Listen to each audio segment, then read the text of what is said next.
Hi everyone, Brad here. Welcome to Maintenance Monday. Today I would like to address humidity inside your rig. Join me.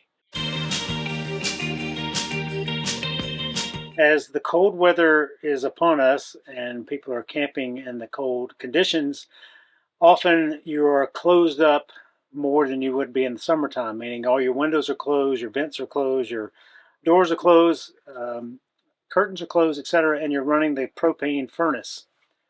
So cooking and breathing and things of that nature in here, it's estimated that a family of four just washing dishes, washing themselves, breathing every day can produce up to about 3 gallons of water in the air as vapor.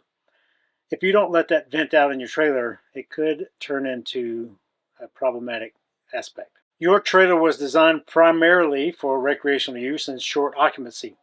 And anyone who is expecting a long-term occupancy or an extended vacation occupancy, particularly in cold weather or very humid conditions, there's extra steps you must take to prevent mold growing in your rig and to prevent moisture inside your rig. You have a myriad of options. One thing that I use in my own trailer are these damp rid hanging bags.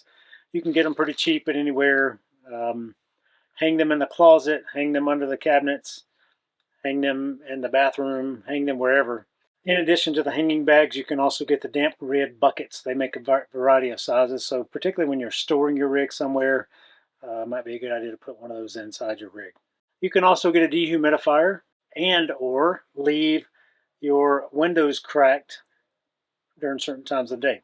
It's important that your furnace, if your gas propane furnace is on, that it's not just constantly heating up and recycling air, because if you don't realize this, typically under your couch seating, like where I'm sitting in this flying cloud, air is pulled into the furnace, heated and blown back out into the rig. So if I'm constantly heating humid air, it's just getting worse and worse in here because your propane furnace does cause moisture to gather inside the rig as well. Same with cooking, with steam and things like that.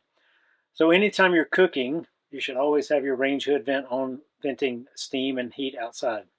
You can use your fantastic fan as a vent, or you can use your shower or lavatory vent also as fans. Options with those that you have that are above and beyond what you would normally have in your shower and lavatory vents is that little pop-up thing on the top can be opened while it's raining, and rain, unless it's sideways, will not blow inside the rig. So it's a very handy feature to have on, at night while you're sleeping. Maybe crack a window at night while you're sleeping. And you should not run your furnace at full max temperature all the time. At nighttime, you should allow it to get relatively cool in there, and don't expect that fan and the heater to keep up all night long.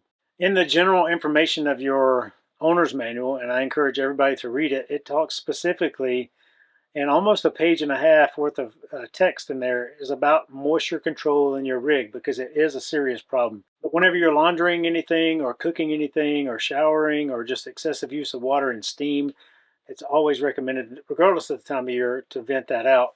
If you have a small fan that you can keep air circulating around in the rig, that's always very helpful. Sometimes you may need to open up a cabinet door or a closet door so they're not closed all the way all the time, which would prevent dead space air inside your rig. The biggest factor is keeping mold from growing inside your trailer. Here in Utah, where I'm currently sitting, it's not that bad because humidity is very low here. But back east, where humidity is very high throughout the year, it can be much more problematic. So some measure of moisture control in your rig is always necessary. And this is just a public service reminder to keep your rig lowest humidity as possible, preventing the mold or preventing the possibility of mold growing. If you have any questions about your specific trailer or what we recommend for yours, A, consult your owner's manual. B, give us a call, send us an email, or better yet, stop by. We'd love to talk to you in person. Have a great day, everyone, and happy adventures.